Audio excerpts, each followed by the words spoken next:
Chapter 1. Failure of Ascension, Love Tribulation. In the ethereal and illusory world of cultivation, I, Diana, have always been an extremely hardworking and talented cultivator. For countless days and nights, I have been practicing in the quiet valley, absorbing the spiritual energy of heaven and earth, and studying profound spells, all for the unattainable but incomparably desired realm of ascension.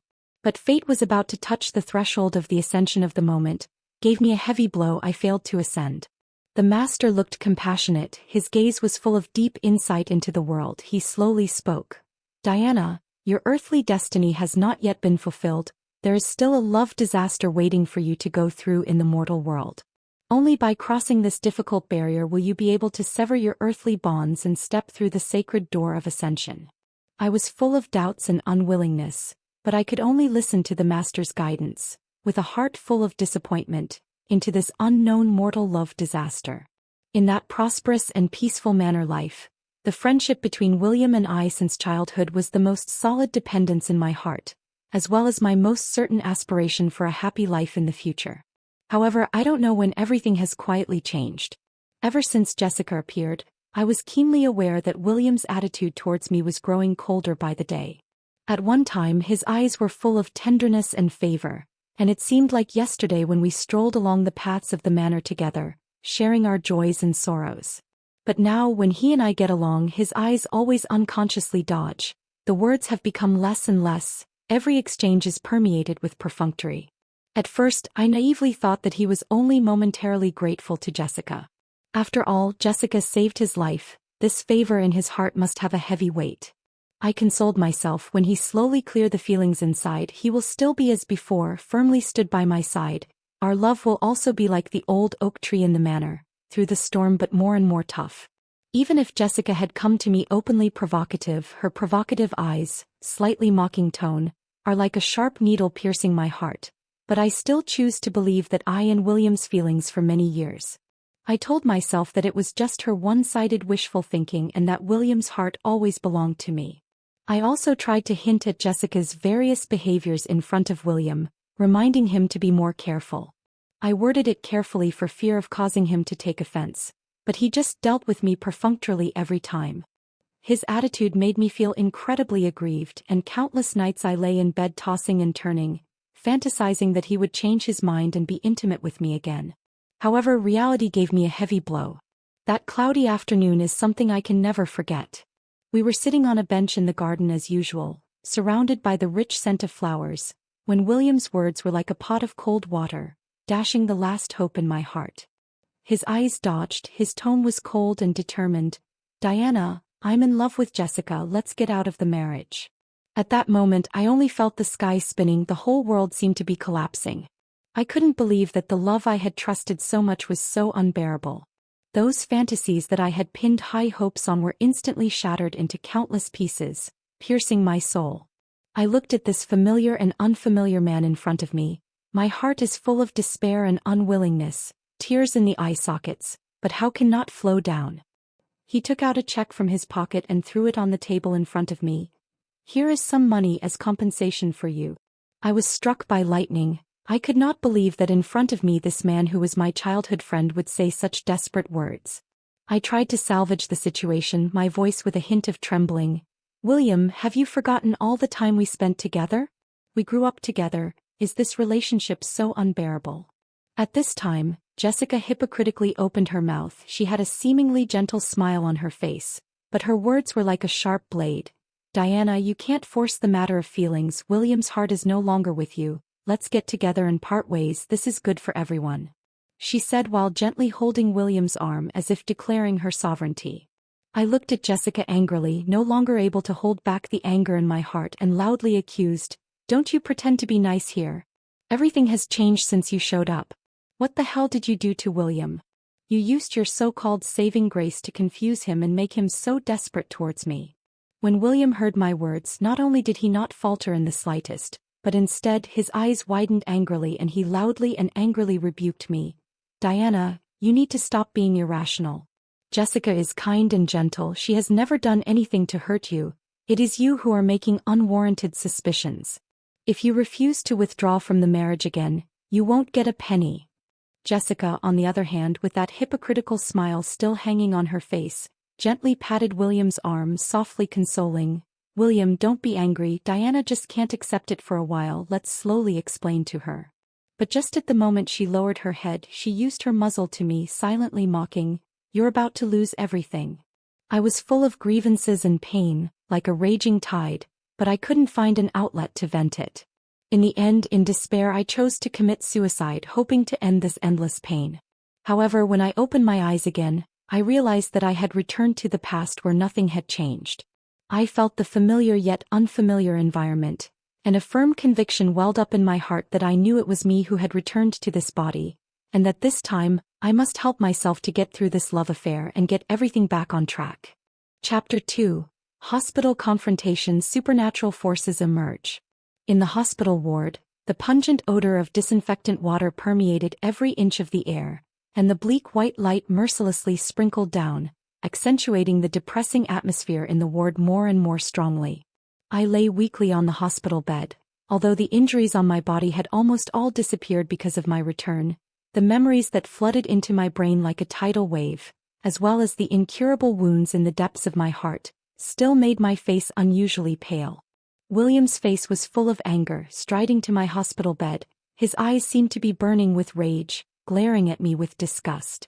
Only to see him violently pull out a check from his pocket and fiercely fling it in my face. The check lightly landed on my body. The touch was like a blunt knife cutting across my heart. He roared viciously, "Do you think the money is too little?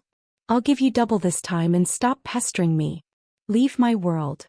That voice was like a flood bell, echoing in the hospital room, shaking my eardrums raw. My heart was filled with anger and unwillingness. This original body, as if by some sensation, wanting to cry, I bit my lower lip, forcibly holding back tears, raised my head, my eyes met his through William's eyes, a nightmare image without warning into my mind. The once bustling company building collapsed, raising dust in the sky. William sat in a wheelchair, his legs drooping senselessly, his eyes empty and despairing, surrounded by the company building which was once bustling, collapsed, raising dust. William sat in a wheelchair, his legs drooped senseless, and his eyes were empty and despairing, surrounded by the company building. William was sitting in a wheelchair, his legs drooping senselessly, his eyes empty and desperate, surrounded by a piece of destruction and desolation. I sighed secretly in my heart. This man was ultimately still dazzled by Jessica, convinced, but unfortunately he did not know that it was Jessica, whom he regarded as a lifesaver, would push him into the abyss of doom, make his company go bankrupt, and also caused him to be disabled in both legs. It is really pathetic and deserved. My heartfelt voice was like an invisible electric wave, precisely transmitted into William's ears. His face instantly turned iron blue, the muscles on his face twisted with anger. He took a violent step forward, his hands gripped the railing of the hospital bed tightly, his body leaned forward, and he shouted angrily at me, "Diana, what are you babbling about? You are cursing me. How did you become so vicious?" The fury that spewed forth seemed to consume me. Just then, the door to the hospital room was gently pushed open, and Jessica and William's siblings fishtailed in. As soon as Jessica entered, I caught a flash of anger on her face, presumably because she was extremely annoyed by the fact that I was successfully rescued from my suicide attempt. However, that flash of anger was gone in an instant, replaced by her usual false smile. I stared into her eyes and saw right through that she was about to start that whole front of the person behind the back act again. I mentally spat out, "Great, you're starting your act again." William's younger brother Jason, always straight, saw me lying on the hospital bed and immediately rushed over to question me. "Diana, Jessica is obviously so worried about you and kindly came to visit you, yet here you are not knowing what's good for you, and saying those words that somehow cursed her and her brother." His voice echoed through the hospital room with the characteristic impetuosity and anger of youth. William, also filled with rage, was about to join Jason in reprimanding me, but the moment he opened his mouth, he seemed to realize that I hadn't just opened my mouth to speak, and that those descriptions of his future misery had drilled into his mind as if out of nowhere. His lips moved, but then he closed them again, a puzzled and shocked expression on his face. Jessica watched Jason speak for himself and secretly smiled triumphantly at me, then began her performance. She raised her hand, gracefully wiped the non-existent tears and cried, It's all my fault. I shouldn't have appeared beside William. I shouldn't have fallen in love with him, causing Diana to think about killing herself. I'm really sorry for everything in my heart." Her voice carried just the right amount of choking and her acting was superb. Looking at her sympathetic look, I caught another hint of cunning in her eyes, and I knew she was going to frame me again. I thought to myself. Again I wanted to pretend to pour water on me under the guise of apologizing to me and purposely spilling it on myself so that William as well as his younger siblings would think that I was the one who was mad and purposely spilling the water. Jason heard my heart and was immediately on fire again, trying to fight for Jessica. But this time, as soon as he opened his mouth, William reached out and stopped him. Jason was full of confusion, not understanding why his brother suddenly helped me, but seeing William's serious expression, he duly shut his mouth. William's younger sister, Linda, quietly watched the interaction between her two brothers from the sidelines and chose to remain silent as well. It was at this point that Jason and Linda realized with hindsight that I hadn't even opened my mouth to speak just now. So what they heard, could it have been my heart? William looked at his siblings' reactions and realized that they sensed something strange just like he did, and immediately implied with his eyes that they should hold their peace and see what would happen next. As expected, Jessica received a glass of water, walked to me with a light step and said with false sympathy, "Diana, this glass of water will be my reparation to you. I hope that you will be able to calm down." I snorted coldly in my heart, "Just not as you wish." The moment she was about to splash the water on herself, I dodged sideways, and the cup full of water spilled unreservedly onto Jessica herself. William and his siblings were shocked at the sight, their eyes rolling. And Jessica thought that everyone hadn't noticed her little gesture, still immersed in her own self-constructed play, screaming while pretending to be aggrieved and crying, "Diana, I know you blame me. It's only right that you take it out on me. As long as you don't make things difficult for William anymore, I can put up with anything." At this time, William's younger siblings just wanted to open their mouths to question me about something, but they were stopped by William's raised hand.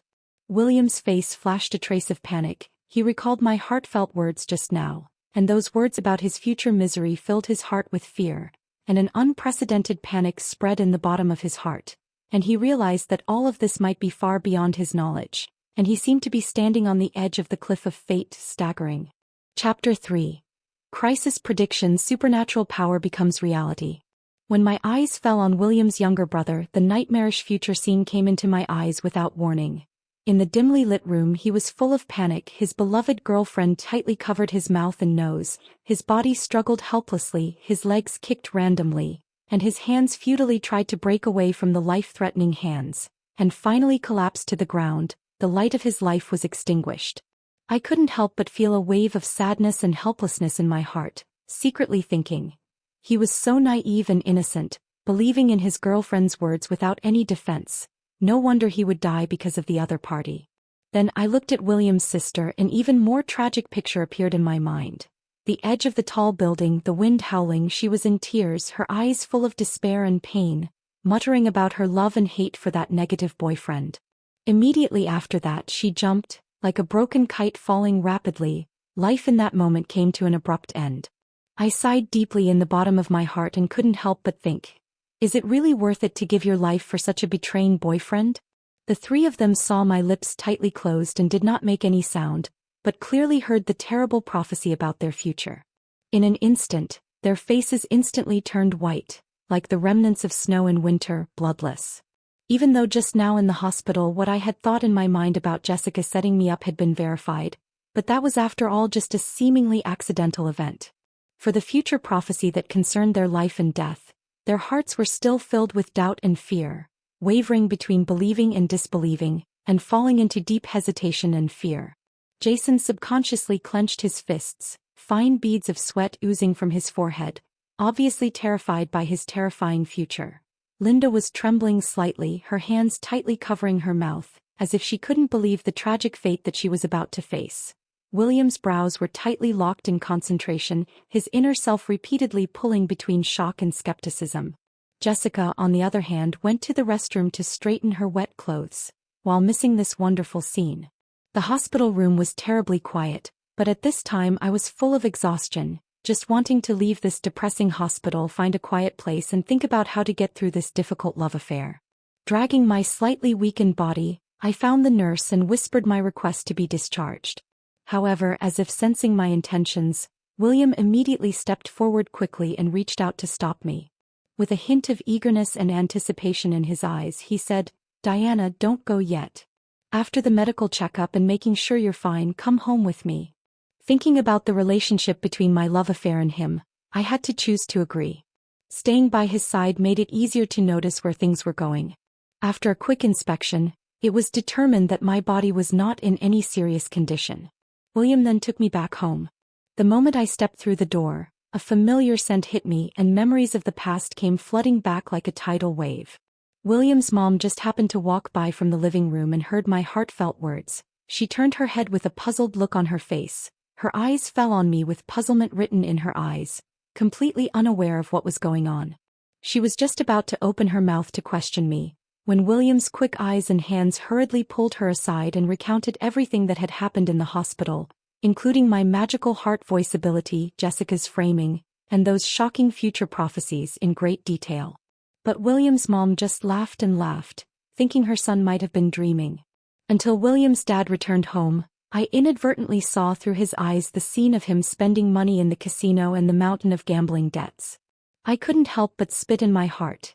Even if the family had more money, they couldn't afford him to gamble like that without restraint. William's mom happened to hear what was on my mind. Her face instantly became gloomy and upset, thinking that I was cursing her family, but at the same time she saw the worried look in William's eyes as he looked over at his dad, and she still pulled her husband back into the bedroom to question him. William's dad also couldn't help but spill the beans because he owed too much money out there and wanted William's help to pay off his debts. William's mom also finally believed everything William said, and with the exception of Jessica, they could all hear my heart and I could see what was going to happen in the future. As time went on, my heartbeat and ability to foresee grew to be accepted by my family. They realized that they could know many things that were not known to them from my heartbeat, and this information made them rely on me more and more and enjoy communicating with me. Even if they just sit quietly by my side, they can get some unexpected takeaways from my heartfelt messages. As for Jessica, it was as if they had awakened from an ecstasy and began to get tired of her pretense. Every time Jessica made a pretense, they just dealt with it on the surface, but inwardly nothing happened. Jessica continued to do what she always did, trying to find every excuse to stay with William. She pretended to be weak and cried on William's shoulder. At other times she prepared sumptuous meals to try to please William's family.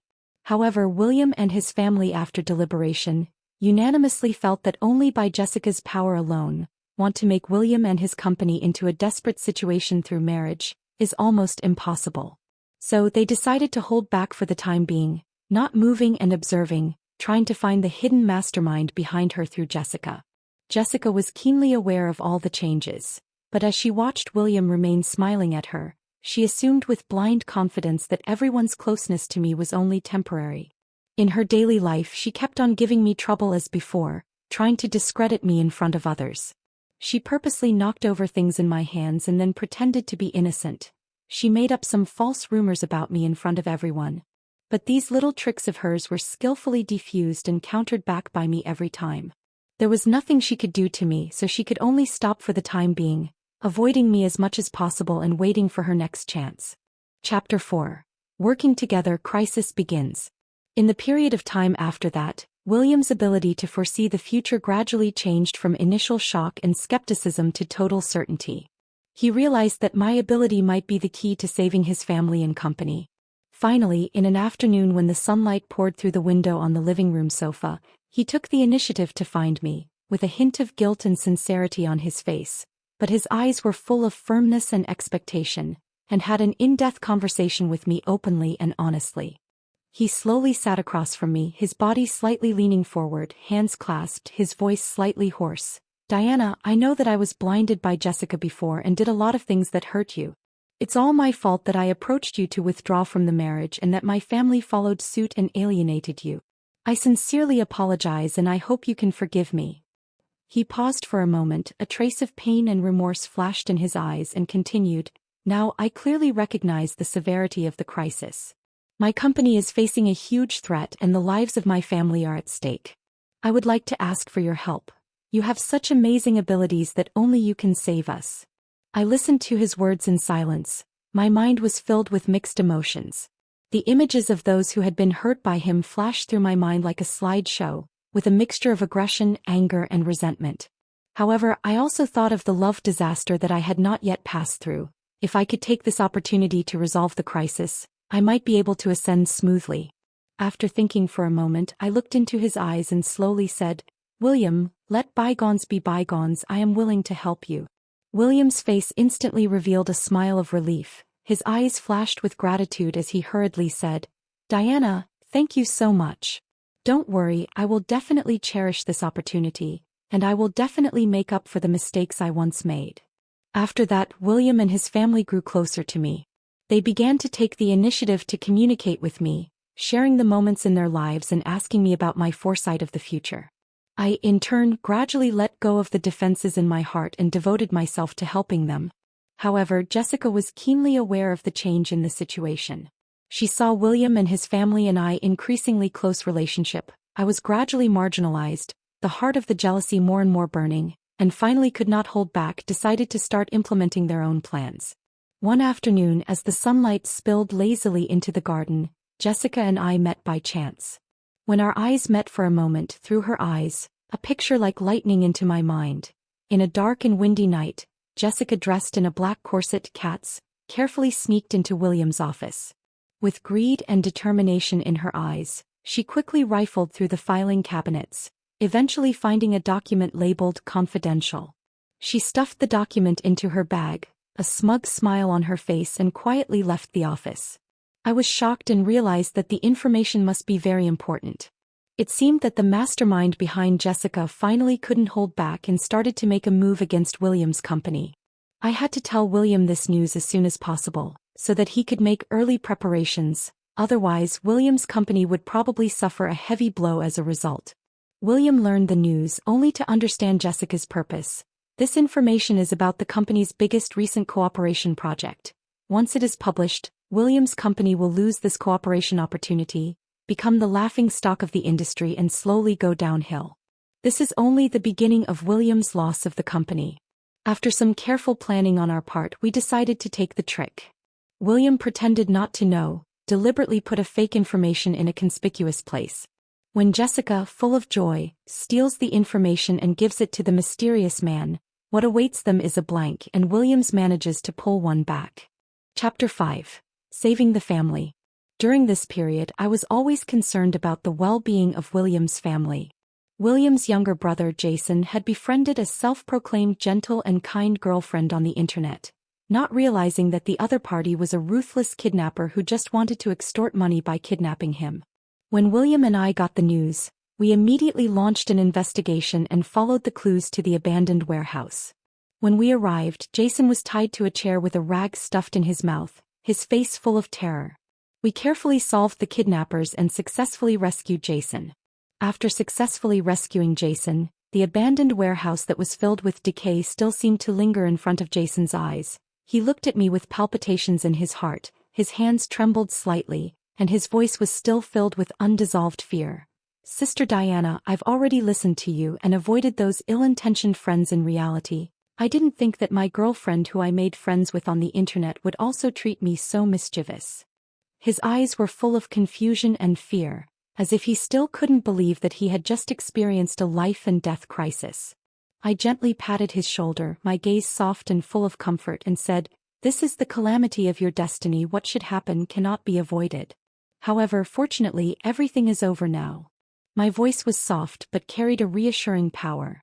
William stood aside, the celebration of the aftermath of the robbery still remaining on his face. He secretly thought to himself, "Fortunately, Diana had this magical ability. Fortunately, she was willing to stand on his side.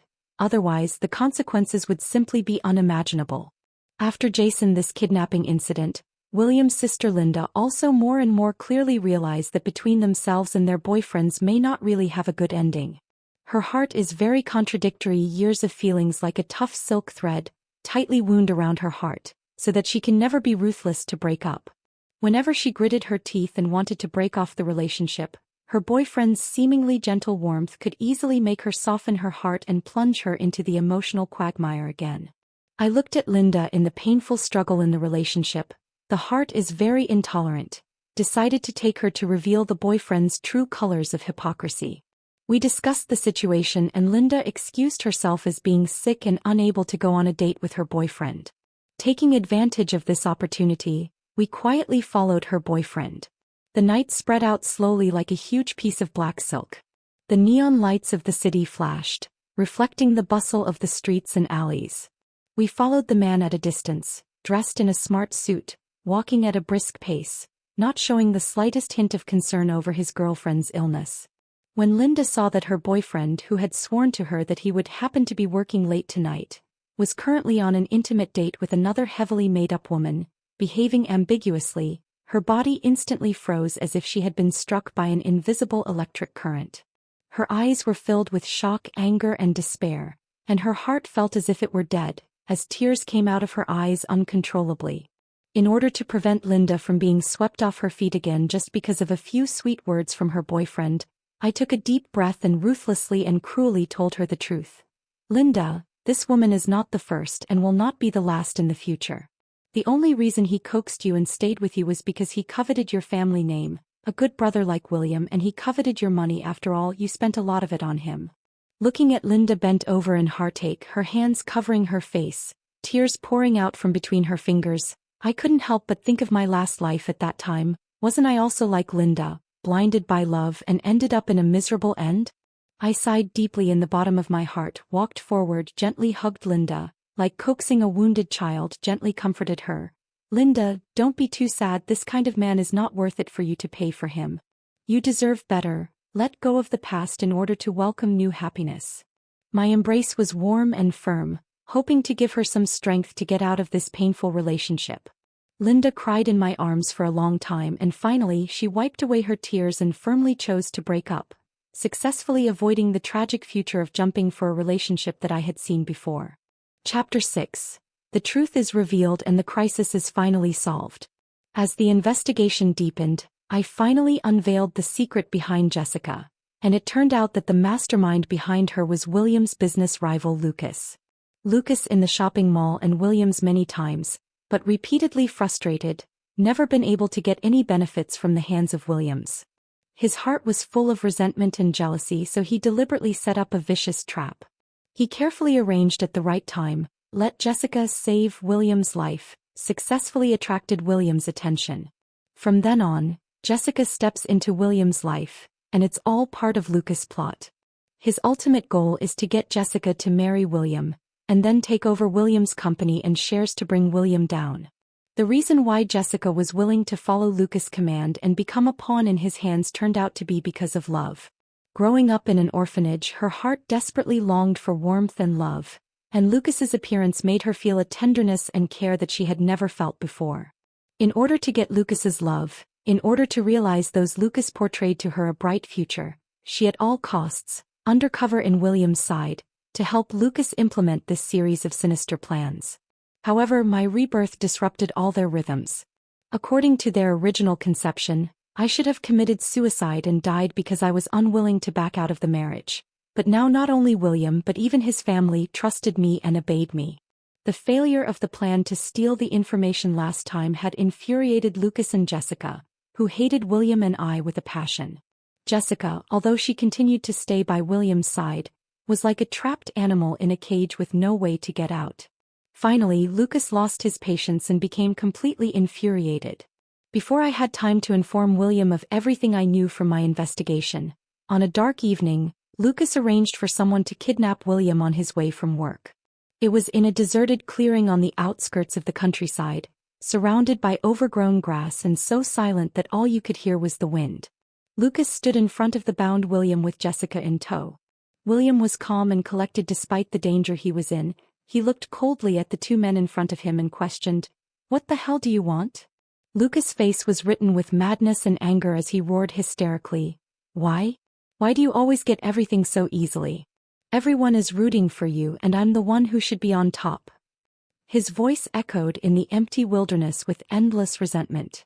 He then told William about his original plan, the plots that were hidden in the darkness, and every detail was creepy. William listened to all of this and looked at Jessica incredulously, And it was then that he completely realized that he had been kept in the dark the whole time. The more Lucas talked, the more maniacal he became. His eyes glittered with madness, jealousy eating away at his sanity like poison, and he couldn't wait to kill William and rob him of everything he had. With that thought, he actually acted on it. He jumped into a dilapidated car, started the engine and rushed towards William, who was tied up and unable to move. Just in the nick of time, I arrived just in time with the police. The sound of sirens cut through the silent night air, and Lucas's car was forced to stop surrounded by police. William was finally rescued, and he looked at me with gratitude and the celebration of a life after a robbery in his eyes. After Lucas was subdued by the police, he was still frantically raging at William, even taking his anger out on Jessica as well. "You piece of shit. Can't do anything to help. It's because of you that my plan failed." Jessica looked over at Lucas in surprise. Tears came to her eyes as she watched him go into a seizure, tears of remorse. She realized at that moment what a terrible price she had paid for this illusory love. She couldn't help but wonder if she could have won a piece of William's heart if she had stayed at ease and gotten along with him by virtue of being genuine. In the end, Lucas and Jessica were taken away by the police, and this thrilling crisis finally came to an end. Although William has always been suspicious of Jessica, but learned that all the truth and even she saved himself is an elaborate deception, his face became very ugly. His heart is a mixture of flavors, indescribable, hard to say. Chapter 7. Surviving the Catastrophe, the final chapter of the love catastrophe.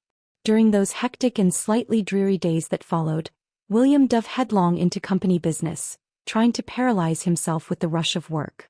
He traveled from office to office, going through mountains of documents, not missing a single detail, and finally found out who Lucas had planted inside the company and turned them over to the police.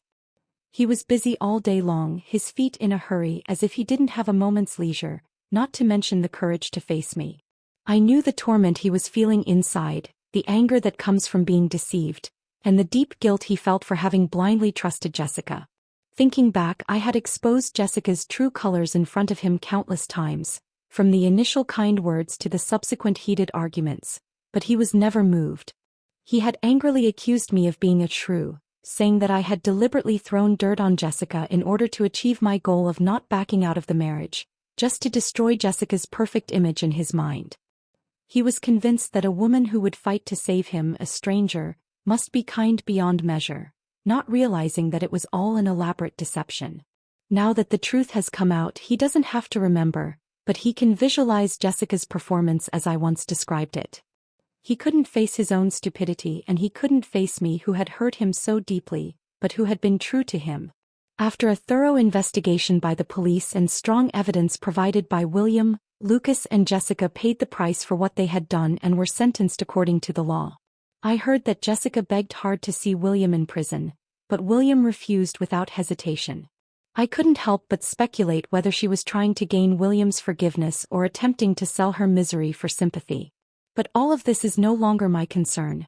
Jessica is actually a pitiful person. She has devoted her whole body and soul to Lucas. In return, she was used as a tool. Lucas, with sweet words to weave a seemingly beautiful dream, coaxed her step by step towards the abyss. But he has always loved only himself, even if he really got William's everything, but also by no means possible to honor the commitment to Jessica. Just poor people will have hateful place Jessica to this point today, although saddening, but also cannot blame the others. Time flows slowly, everything seems to be slowly on track. The company gradually restored the vitality of the past, William's family also from the disaster over God.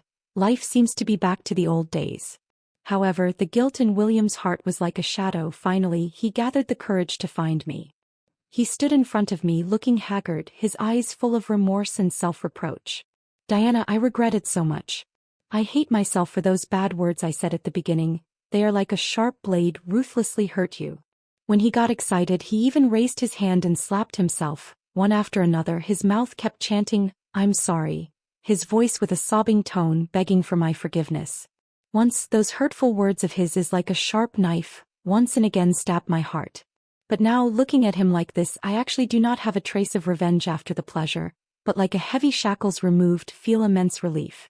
Last time he apologized, perhaps with the purpose of help, but this time I can really feel his sincerity. Just when he blamed himself, as if there is something in my heart quietly unraveled, has been binding my love shackles completely open. I feel unprecedented freedom. Even breathe the air is exceptionally fresh. I know my love shackles really through. When William calmed down, I calmly looked at him. My tone was light but incomparably firm. I forgive you. He looked up sharply, his eyes full of shock and disbelief, as if he had long been prepared to be rejected by me, or by my harsh conditions, but did not expect me to choose to forgive so easily. A glimmer of hope lit up in his eyes and he eagerly asked, "Then will you remain by my side and give me the chance to let us go back to the past? This time I vow to treat you well." I gently shook my head and watched the hope in his eyes instantly go out, somewhat unable to bear it, but still said, "I chose to forgive you, but we can never go back to the past and there will always be scars in my heart." Refused the warmth of William's family to stay, I packed a simple baggage, decided to embark on a long journey. Rarely having survived the love affair and returned to Earth, I longed to see this vast world, to feel the different customs, so that my life would no longer be confined by this love affair and live up to this hard-won new life. Chapter 8. Reunion at the old place and writing a new chapter. After leaving that familiar and memory-filled city, I embarked on a long road of distant traveling. I traveled between mountains, rivers, lakes and seas all over the world, watched horses galloping on the vast and boundless grassland, and felt the whistling of the wind, explored the traces of history in the ancient and mysterious ruins, and touched the vicissitudes of the ages, talked with the simple people in the quiet and peaceful towns, and experienced the purity of life. Every scenery and every encounter is like a healing medicine, slowly soothing the wounds in my heart. After a long journey, I heard that there was a quiet place hidden in the mountains in the far east, which seemed like a world untouched and full of mysterious atmosphere. With a hint of anticipation and curiosity, I went through the hardships and traveled along the winding mountain road. The mountain clouds and mist, as if a light veil like shrouded in this world, ears from time to time came the sound of crisp bird song, as if nature played a wonderful music. Finally I came to the legendary place. In a secluded bamboo forest, a simple wooden house stood quietly. In front of the house, an old man dressed in plain robes is resting his eyes. His face is peaceful, white hair like snow, long beard gently fluttering with the wind. His eyes penetrate the light of insight into the world, as if everything in the world are in his grasp. I walked forward with respect and said softly, "Hello, I take the liberty of disturbing you. I wonder if I can stay here for a few days?" The old man slowly opened his eyes, his gaze fell on me and he smiled slightly. That smile was like the warm sun in spring, instantly dispelling the exhaustion and haze in my heart. He spoke, "Guests from afar, since you have arrived here, it is destiny, no need to be polite and sit down and have a talk." We sat at the stone table in front of the wooden house, and on the table was a set of ancient tea utensils. The old man skillfully boiled water and brewed tea, and in a short while the aroma of tea overflowed. He poured a cup of tea for me and said, "Child, looking at your complexion with the fatigue of having gone through many vicissitudes, I think you must have many stories." I gently sipped a mouthful of tea, feeling the aroma of the tea spread in my mouth, and the sadness in my heart gradually spread out. Thus I poured out my experiences from my childhood friend with William, to Jessica's appearance, to the various encounters after being reborn, to the old man one by one. The old man listened quietly, nodding slightly from time to time. When I finished, he smiled and said, "Child, although the love calamity is bitter, it is also an opportunity for growth. You have bravely crossed it and your future life will definitely be more transparent. Everything in the world has its cause and effect. Everything you experience, whether it is suffering or happiness, are the gifts given by fate. Just like this cup of tea, the first taste of bitterness and then sweet, only after the boiling water brewing, can emit a charming aroma. You have sharpened your mind and learned to see into the hearts of the people in the midst of love affairs, and this is the precious wealth you have gained." His words were like an enlightenment, giving me a deeper understanding of the past. In the days that followed, I spent time with the old man, listening to him talk about the philosophy of life and realizing the true meaning of the world. He taught me how to maintain inner peace in times of trouble and how to draw strength from setbacks. Under his guidance, it was as if I had cleared the fog in my mind and had confidence in my future life. 2 years passed by in a flash. When I returned to this land again, my heart was completely free of the initial tangled and painful I heard that William's company not only didn't fall apart after the crisis, but grew even stronger under his efforts. By chance, I met William on a busy street in the city. He was still standing tall with more calmness and maturity in his eyes. The moment he saw me, his footsteps jerked to a halt and a complex emotion flashed in his eyes. There was surprise, there was guilt, and there was also deep longing. "Diana, you're back." His voice was slightly husky with a hint of caution. I smiled and nodded, my tone calm. "Well, I'm back. I went for a walk and it felt good." We walked side by side down the street, the breeze brushing us as if we were telling a story of what had been. William slowly spoke. "In these 2 years I often think of you, of our past and the mistakes I made against you. The company can be what it is today, all thanks to you helping me avoid those calamities in the beginning." I looked at the flowers blooming on the street and said softly, "It's all in the past. Those experiences made me grow up, and also made me learn to let go." William stopped and looked at me seriously. "Diana, I know the past is unforgivable, but I still want to ask, between us, is it still possible? I'm not the same deluded person I was back then." I looked back at him without a ripple in my heart. "William, I appreciate that you're being honest with yourself now. But past relationships, like flowers that wither and are reborn, can't go back to the way they were in the beginning, even if they have been beautiful. My life is peaceful and content now." A trace of loss flashed in William's eyes, but he quickly smiled with relief. "I understand. As long as you are living well, I am relieved. If you need anything in the future, I will always be there." After saying goodbye to William, I strolled through the city's parks. The sunlight poured through the gaps in the leaves, warming my body. I knew that a whole new chapter had opened in my life. The former love affair had been turned into a unique memory in my life. And in the future, there were more unknown beauties waiting for me. I took a deep breath and walked towards my new life with a brisk pace, looking forward to the next marvelous encounter.